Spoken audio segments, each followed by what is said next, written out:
work with the people and for the people എന്നുള്ളതാണ്, without looking at the personal benefit. ആ ഒരു സംഗതിയിൽ നിൽക്കുന്നത് എനിക്ക് ഞാൻ മനസ്സിലാക്കിയത്തോളം എനിക്ക് ഇതിൽ നിൽക്കുന്നുണ്ട് തണൽ.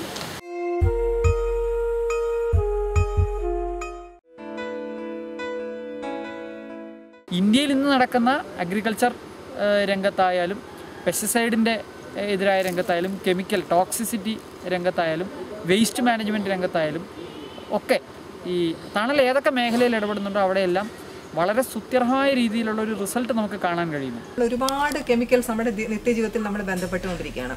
പക്ഷെ നമുക്കിത് ഇതിനെ പറ്റി ഒന്നും അറിഞ്ഞുകൂടാ, നമ്മുടെ ആളുകൾക്ക് അറിഞ്ഞുകൂടാ, പോളിസി മേക്കേഴ്സിനും അറിഞ്ഞുകൂടാ, ഇത് വിൽക്കുന്നവർക്ക് അറിഞ്ഞുകൂടാ. അപ്പോൾ പിന്നെ ഇത് ഉപയോഗം കഴിഞ്ഞ് നമ്മൾ കളയുമ്പോൾ അതുണ്ടാക്കുന്ന വേറെ പ്രത്യാഘാതങ്ങളുണ്ട്. ഇതൊന്നും അറിയാത്തൊരവസ്ഥയാണ്. അപ്പോൾ ഇതിനൊരു അവബോധം ഉണ്ടാക്കാൻ വേണ്ടിയിട്ടുള്ള നമുക്ക് തന്നെ സ്വയം പഠിക്കാനും ഇത് ജനങ്ങളിലേക്ക് എത്തിക്കാനുള്ള ഒരു പ്രവർത്തനം എന്നുള്ള രീതിയിലാണ് നമ്മൾ ആ മേഖല തന്നെ ഫോക്കസ് ചെയ്തുകൊണ്ട് ഒരു പ്രവർത്തനത്തിലേക്ക് പോകാമെന്നുള്ളൊരു ഒരു തീരുമാനം എന്ന് പറയാം. അങ്ങനെയുണ്ട്. അപ്പോൾ ടോക്സിക്സ് ആൻഡ് എൻവയോൺമെൻറ്റൽ ഹെൽത്ത് എന്നുള്ളതായിരുന്നു. പിന്നീട് നമുക്ക് ഇപ്പോൾ കഴിഞ്ഞൊരു 10 വർഷമായിട്ട് തണൽ ഫോക്കസ് ചെയ്യുന്നത് ആ മേഖലയിലാണ്. ഗ്രാസിൻ എന്ന് പറയുന്ന മാവൂരിലുള്ള ഗോളിയർ റയാൻസ് ഫാക്ടറിയുടെ മലിനീകരണവുമായി ബന്ധപ്പെട്ടിട്ട് നമ്മൾ ആ വിഷയത്തിൽ ഇടപെട്ടപ്പോൾ അതിൻ്റെ ഈ റിസോഴ്സ് യൂട്ടിലൈസേഷൻ ഉണ്ട്. അതായത് ഈ മുളയും ഈറ്റയും അവർ കാട്ടിൽ നിന്നും എക്സ്പ്ലോയിറ്റ് ചെയ്യുക, അതേപോലെ കാട് മുഴുവൻ വെട്ടി നശിപ്പിച്ചിട്ട് ഗവൺമെൻറ് തന്നെ അവർക്ക് വേണ്ടി യൂക്കലിപ്റ്റസ് പ്ലാന്റേഷൻസ് വെച്ച് പിടിപ്പിക്കുകയൊക്കെ ചെയ്തിട്ട് ആ വിഭവങ്ങൾ മുഴുവനും വളരെ തുച്ഛമായിട്ടുള്ള വിലയ്ക്ക് വലിയ സബ്സിഡിക്ക് അത് കൊടുത്തതിൻ്റെ കണക്കുകൾ നമുക്ക് പുറത്ത് കൊണ്ടുവരാൻ കഴിഞ്ഞു എന്നുള്ളത് നമ്മുടെ ഒരു വലിയ അച്ചീവ്മെൻറ്റാണ്. ഏലൂരിലെ വിവിധങ്ങളായിട്ടുള്ള മലിനീകരണ പ്രശ്നങ്ങൾ, ആ മലിനീകരണ പ്രശ്നങ്ങളിൽ എങ്ങനെയാണ് ഒരു സംഘടന സമീപിക്കേണ്ടത്, അങ്ങനെ സമീപിക്കുമ്പോൾ എന്തൊക്കെ വസ്തുതകളാണ് പുറത്തു കൊണ്ടുവരേണ്ടത്, അങ്ങനെ വസ്തുതകൾ പുറത്തു കൊണ്ടുവരുമ്പോൾ അത് എത്രത്തോളം ശാസ്ത്രീയമായിരിക്കണം, അത്രയും ശാസ്ത്രീയമായിട്ടുള്ള കണ്ടെത്തലുകളെ എങ്ങനെയൊക്കെ ക്രോഡീകരിക്കാം എന്നതിനെ സംബന്ധിച്ചിടത്തോളം വളരെ വ്യക്തമായ രീതിയിൽ ഒരു വഴികാട്ടിയായിട്ടാണ് തണൽ പ്രവർത്തിച്ചിട്ടുള്ളത്. ഗവൺമെൻറ്റുകൾ മാറി മാറി വന്നിട്ടും പ്ലാന്റേഷൻ കോർപ്പറേഷൻ എൻഡോസൾഫാൻ സ്ഥിരമായിട്ട് സ്പ്രേയിങ് നടത്തിക്കൊണ്ടിരുന്നു. എന്നാൽ അതിനെതിരെ ശബ്ദിക്കാൻ തണൽ സംഘടനയാണ് നമ്മളെ സഹായിക്കാൻ വന്നിരുന്നത്. ഒരു ജനകീയ പ്രശ്നത്തെ ആഗോളതലത്തിൽ കൊണ്ടുപോവുകയും ഇന്ത്യൻ ഭരണഘടന അല്ലെങ്കിൽ ഫെഡറൽ സമ്പ്രദായത്തിൻ്റെ അപാകതകൾ തിരിച്ചറിഞ്ഞുകൊണ്ട് സ്റ്റേറ്റിന് കിട്ടേണ്ട ഒരു ആനുകൂല്യം ലോകത്തിൻ്റെ അങ്ങേയറ്റത്ത് നിന്ന് നേടിയെടുക്കുകയും ചെയ്ത ഒരു വലിയ ചരിത്ര സംഭവമായിട്ട് ഇതിനെ മാറ്റി തീർത്തത് ജയകുമാറിനെ പോലെയും ഡോക്ടർ അഷീലിനെ പോലെയുമുള്ള ആളുകളും അതുപോലെ തണൽ പോലുള്ള സംഘടനയുമാണെന്നുള്ളതാണ് ഏറ്റവും വലിയ സത്യം. സ്റ്റോക്ക്ഹോം കൺവെൻഷൻ്റെ ചെയറായിരിക്കുന്ന വ്യക്തി ഒരു പരിസ്ഥിതി സംഘടനയെ പേരെടുത്ത് വിളിച്ചെങ്കിൽ അത് തണൽ എന്നുള്ളതാണ്. തണലിൻ്റെ ജയകുമാർ സാറിനെ സംസാരിക്കാൻ വിളിക്കുകയും അത്തരത്തിലുള്ള കുറേ എത്രത്തോളം ഇൻ്റർനാഷണൽ ലെവലിൽ ഈ വിഷയം കൊണ്ടുപോകുന്ന തണലിൻ്റെ റോൾ എന്നുള്ള കാര്യം കൃത്യമായിട്ട് എനിക്ക് മനസ്സിലായി. ജനീവ കൺവെൻഷനിൽ പോവുകയും അവിടെ മറ്റുള്ളവരെ ഇൻവോൾവ് ചെയ്യും. കാരണം കൺവെൻഷനിൽ എൻഡോസൾഫാൻ നിരോധിച്ചതിന് ശേഷം അവിടെ ഉണ്ടായ എല്ലാവരും ഒരു സ്വരത്തിൽ പറഞ്ഞത് ഇത് ജയകുമാർ സാറിന് തണലിൻ്റെ വിജയം എന്നുള്ള ഒരു വലിയ കൂട്ടായ്മയുടെ ഭാഗമായിട്ട് ആഗോളതലത്തിൽ തന്നെ ഒരു നിരോധനം ഉണ്ടാക്കിയെടുക്കാനും ഒരു കീടനാശിനിയെക്കുറിച്ചും പൊതുവേ കീടനാശിനികളെക്കുറിച്ചും ജനങ്ങളുടെ ഇടയിൽ വളരെ വർദ്ധിച്ചൊരു അവബോധം ഉണ്ടാക്കാൻ പറ്റിയിട്ടുണ്ട്. One great virtue of tunnel is that they always prefer to be behind the curtains, facilitating the actors to proceed further, giving whatever moral support, information support needed. It's a wonderful organization, I would say. ഇന്ത്യയിൽ പല സ്ഥലങ്ങളും zero waste അർത്ഥത്തിൽ പലരും പല പ്രവർത്തനങ്ങളിൽ ഏർപ്പെട്ടിരുന്നുവെങ്കിൽ എല്ലാവരും അത് വളരെ റീസൈക്ലിംഗ് മാത്രമായിട്ടോ അല്ലെങ്കിൽ കുറച്ച് വേസ്റ്റ് എടുത്ത് കമ്പോസ്റ്റ് ചെയ്യുന്നതിന് സീറോ വേസ്റ്റ് നിലയ്ക്കൊക്കെ ചെയ്യും. പക്ഷെ അങ്ങനെയല്ല. സീറോ വേസ്റ്റ് എന്ന് പറഞ്ഞാൽ കുറച്ചുകൂടി വലിയ വ്യാപ്തി ഉണ്ടെന്നും അത് വിഭവ വിനിയോഗത്തിൽ നിന്ന് തന്നെ തുടങ്ങുന്നുള്ള തരത്തിലേക്ക് ഒരു ആശയം എന്ന നിലയിലേക്ക് ഇത് ആദ്യമേ അവതരിപ്പിക്കുകയും അതിൽ പല തിയറിയും അതിനകത്ത് സിദ്ധാന്തങ്ങളായി മാത്രം തുടരുന്ന കടലാസിൽ സിദ്ധാന്തങ്ങളായിരുന്ന പലതിനെയും ഗ്രൗണ്ടിൽ പ്രവർത്തിപ്പിച്ച് പ്രായോഗികവൽക്കരിച്ച് കാണിച്ച ഒരു സംഘടന എന്ന നിലയിൽ തണലിന് വളരെയധികം പ്രാധാന്യമുണ്ട്. പക്ഷേ സീറോ വേസ്റ്റിൻ്റെ ആശയങ്ങളും മറ്റുള്ള കാര്യങ്ങളും എനിക്ക് അറിഞ്ഞപ്പോൾ കുറേ പേർക്ക് ആ ആശയങ്ങൾ എനിക്ക് കുറച്ചൊക്കെ പറഞ്ഞു കൊടുക്കാൻ പറ്റിയിട്ടുണ്ട്. തിരിച്ച് നമ്മളെ ദേശത്ത് തന്നെ ഒരു 2 ലക്ഷം പേപ്പർ ബാഗെങ്കിലും നമുക്ക് തന്നെ നമ്മളെ മാർക്കറ്റിങ്ങിൽ കൂടെ തന്നെ സപ്ലൈ ചെയ്യാൻ പറ്റിയിട്ടുണ്ട്. അപ്പോൾ അത്രയും പ്ലാസ്റ്റിക്കിനെ തന്നെ നമ്മളെ ഒരു ചെറിയ ആളുടെ ഒരു കഴിവ് കൊണ്ട് മാറ്റാൻ പറ്റിയെന്നുള്ളതാണ്. 2004 നമ്മൾ സേവ് അവർ റൈസ് എന്ന് പറഞ്ഞിട്ടൊരു ക്യാമ്പയിൻ തണൽ തുടങ്ങുന്നത്. കേരളത്തിൽ ഒരുപാട് നെൽകൃഷി നഷ്ടപ്പെട്ടു നമുക്ക് പല കാരണങ്ങളാലും. ബാക്കിയുള്ളതെങ്കിലും നമുക്ക് സംരക്ഷിക്കാനായിട്ടുള്ള ഒരു മുന്നേറ്റം എന്നുള്ള രീതിയിലാണ് നമ്മൾ ആലോചിച്ചത്. ഏറ്റവും കൂടുതൽ കേന്ദ്രീകരിച്ച് പ്രവർത്തിക്കുന്നത് കർണാടക, തമിഴ്നാട്, കേരള എന്ന് പറഞ്ഞ 3 സംസ്ഥാനങ്ങളിലും പിന്നെ ഒറീസയിലും ബംഗാളിലും കഴിഞ്ഞ 2 വർഷമായിട്ടും തുടങ്ങിയിട്ടുണ്ട്. പറയുകയും പ്രവർത്തിക്കുകയും കൂടിയാണെന്നാണ് എനിക്ക് തോന്നിയിട്ടുള്ളത്. റൈസ് ക്യാമ്പയിൻ എന്ന് പറയുമ്പോൾ നെല്ല് കൃഷി ചെയ്യണം എന്ന് പറയുന്നത് കൂടാതെ കൃഷി ചെയ്യാൻ പ്രോത്സാഹിപ്പിക്കുകയും സ്വന്തമായി കൃഷി ചെയ്യുകയും ചെയ്യുന്നതിന് വേണ്ടിയിട്ടുള്ള സഹായങ്ങൾ ചെയ്യും, എല്ലാ തരത്തിലും വർക്ക് ചെയ്യുകയാണ്. തണലിൻ്റെ നേതൃത്വത്തിൽ പനവല്ലി എന്ന് പറയുന്ന സ്ഥലത്ത് ഒരു അഗ്രോ ബയോളജി എക്കോ സെൻറ്റർ ആരംഭിച്ചിട്ടുണ്ട്. വൈവിധ്യം സംരക്ഷിച്ചുകൊണ്ട് ജൈവ രീതിയിൽ എങ്ങനെ അത് നിലനിർത്താൻ ശ്രമിക്കുക എന്നുള്ളതാണ് ഇപ്പം ചെയ്തുകൊണ്ടിരിക്കുന്നത്. അവിടെ പാരമ്പര്യ നെല്ലിനുള്ള ഏകദേശം 60ഓളം നെല്ല് വിത്തുകൾ ഈ വർഷം കൃഷി ചെയ്യുകയും അത് സംരക്ഷിക്കും. ഇപ്പോൾ അതിൻ്റെ ഹാർവെസ്റ്റിംഗ് കഴിഞ്ഞു. അതോടൊപ്പം തന്നെ കൃഷിക്കാരുടെ കൂടെ വർക്ക് ചെയ്യാനാണെങ്കിലും കുട്ടികളെ തിരിച്ച് കൃഷിയിലേക്ക് കൊണ്ടുവരുന്നതിനൊക്കെ ആണെങ്കിലും ഇത് ചെയ്യാനുള്ള ഒരു പ്രചോദനവും ആവേശവും നൽകുന്നത് തണലാണ്. തണലുമായിട്ട് ബന്ധപ്പെട്ട് വന്നപ്പോൾ ഒരു ഓർഗനൈസേഷൻ്റെ ഭാഗമായിട്ട് ബന്ധപ്പെട്ട് കുറേ അതിൻ്റെ സാധ്യതകൾ ഉപയോഗിച്ചുള്ളൊരു പഠനമൊക്കെ സാധിച്ചിട്ടുണ്ട്. പല സ്ഥലത്തും കൃഷിക്കാരെ കാണാൻ പോവുകയും പല സ്ഥലത്തും കൃഷി രീതികളെക്കുറിച്ച് പഠിക്കുകയും അവരുടെയൊക്കെ അനുഭവങ്ങളൊക്കെ പഠിച്ചുകൊണ്ട് എനിക്ക് ഒരു ആത്മവിശ്വാസം, ജൈവ കൃഷിയിൽ നിലനിൽക്കാൻ കഴിയുന്നുള്ള ആത്മവിശ്വാസം ഉണ്ടായിട്ട്. നെൽകൃഷി കുറേ കൂടി അതിലേക്കുള്ള ട്രഡീഷൻ, അതിനൊരു അന്തസ്സ് നിലനിർത്താനുള്ള ശ്രമങ്ങൾ, അതായത് നെൽവിത്തുകൾ സംരക്ഷിക്കാനുള്ള ഒരു ശ്രമം, നെൽവയലുകൾ വയനാടിൻ്റെ പരിസ്ഥിതിയെയും വയനാടിൻ്റെ എക്കോളജിയെയും കാടിനെ പോലെ തന്നെ സ്വാധീനിക്കുന്നുണ്ട് എന്നുള്ളൊരു ബോധം ജനങ്ങളുണ്ടാക്കാനുള്ള ശ്രമം. തമിഴായിട്ട് നമ്മൾ സംഘടിപ്പിച്ചിട്ടുള്ള 2-3 കൊയ്ത്തുത്സവങ്ങളുണ്ട്. അതൊരു ഗംഭീരമായൊരു പരിപാടി തന്നെയാണ്. വയനാടിൻ്റെ പരിസ്ഥിതി ചരിത്രത്തിലൊക്കെ അത് രേഖപ്പെടുത്തേണ്ടതാണെന്നാണ് എനിക്ക് തോന്നുന്നത്. പ്രക്ഷുബ്ധമായൊരു കാലത്താണ് ഈ കഴിഞ്ഞ 2-3 വർഷം വയനാട് കടന്നുപോയത്.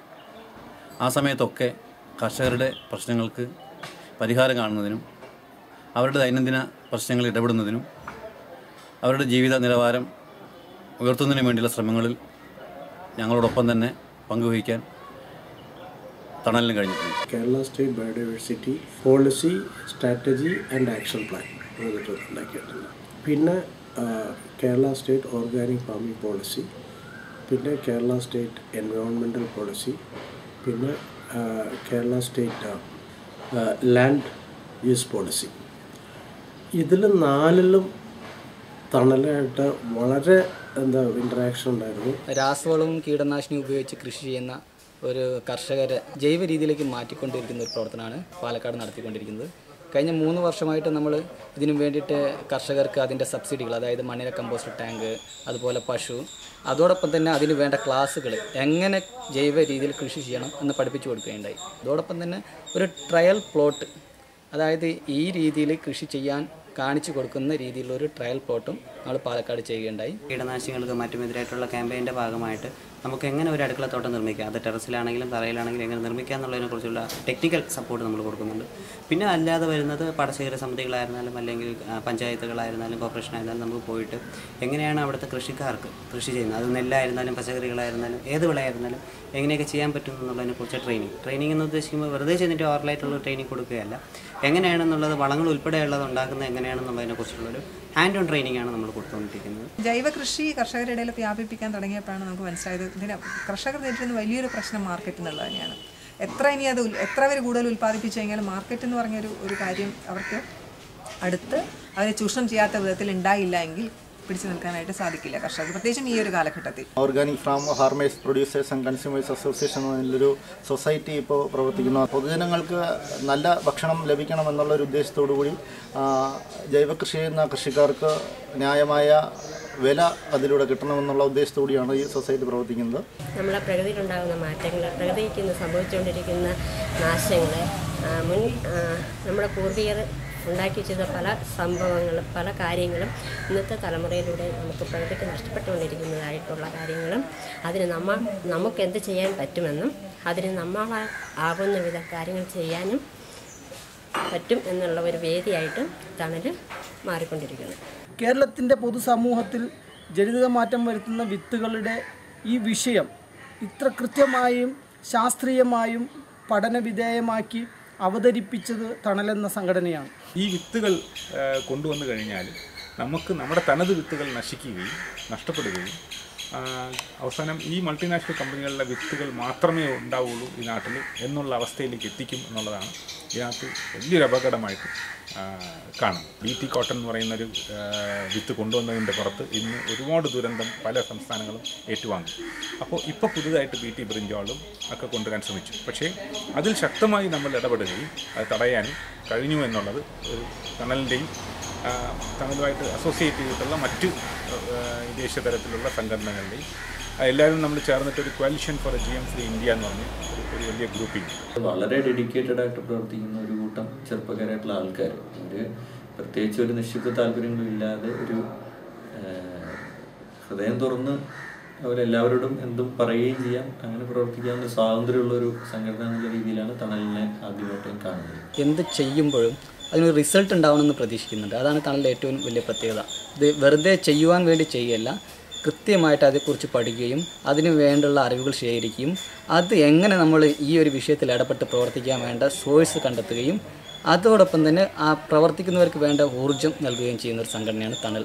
പുതിയൊരാൾ വരുമ്പോൾ നമ്മളൊരു ഏത് ഗ്രൂപ്പിലാണെങ്കിലും വർക്ക് ചെയ്യാൻ പോയി കഴിഞ്ഞാൽ ഇത്രയും ഓപ്പണായിട്ട് നമ്മളെ റിസീവ് ചെയ്യുകയും നമുക്ക് തണൽ ആ ഒരു ഓർഗനൈസേഷനിൽ പാർട്ടിസിപ്പേറ്റ് ചെയ്യാനുള്ള ഒരു ഓപ്പർച്യൂണിറ്റി തരികയും ചെയ്യുന്ന ഗ്രൂപ്പ്സ് വളരെ കുറവാണ്. Tunnel is extremely democratic, and all the decisions and all the work what you want to contribute is through passion. So if you have passion to work on sustainable agri, if you want to contribute, so this offers me, Tunnel offers me everything what I wanted to really pursue. So this, my perspective about Tunnel, the caption itself says that gather for all beings. So I feel that I am gathering for all beings. സർക്കാർ കോടിക്കണക്കിന് രൂപ ചെലവഴിച്ച് ചെയ്യുന്ന പല കാര്യങ്ങളും വളരെ തുച്ഛമായ ചെലവിൽ വളരെ തുച്ഛമായ ആളുകളെ ഉപയോഗിച്ചുകൊണ്ട് വളരെ കൃത്യമായി റിസൾട്ട് ഉള്ള രീതിയിൽ ചെയ്യുന്നു. അത് വലിയ പബ്ലിസിറ്റി ഇല്ലാതെ ചെയ്യുന്നു എന്നുള്ളത് NGO എന്ന നിലയ്ക്ക് മാതൃകാപരമായ ഒരു പ്രവർത്തനമാണ്. ജനങ്ങൾക്ക് ആവശ്യമുള്ള വിവരങ്ങൾ, ശാസ്ത്രീയവും നയപരവുമായിട്ടുള്ള വിവരങ്ങൾ തടസ്സങ്ങളില്ലാതെ ഏറ്റവും സത്യസന്ധമായി ജനങ്ങൾക്ക് ലഭ്യമാക്കുന്ന ഒരു വേദിയായിട്ടൊരു സംവിധാനമായിട്ട് തണൽ മാറിയിട്ടുണ്ട്. ഒരുപാട് ചെറുപ്പക്കാർ വളരെ സജീവമായിട്ട് പ്രവർത്തിക്കുന്ന ഇത് അവരുടെ ഇൻ്റലക്ച്വൽ കപ്പാസിറ്റീസിന് ഏറ്റവും ഉയർന്ന തലങ്ങളിലേക്ക് കൊണ്ടുപോവുകയും അത്തരത്തിൽ ഇവിടെയുള്ള ഏതൊരു ശാസ്ത്രീയ വിശകലന വിവരത്തിനെക്കുറിച്ചും കൃത്യമായിട്ടൊരു നിലപാടുള്ള ഒരു സംഘടനയായിട്ട് മാറുക എന്നുള്ളതാണ് ഞാൻ കാണുന്നത്. ഈ പാരിസ്ഥിതിക ആഘാതം നിമിത്തം വല്ലാണ്ട് വിഷമിക്കുന്ന നമ്മളെ സംബന്ധിച്ചിടത്തോളം ഇവർ ഒരു തണൽമരമായി തന്നെയാണ് പ്രവർത്തിച്ചുകൊണ്ടേയിരിക്കുന്നത്. ഇനിയും തണൽമരം തന്നെ ആയിരിക്കുമെന്ന കാര്യത്തിൽ യാതൊരു സംശയവുമില്ല.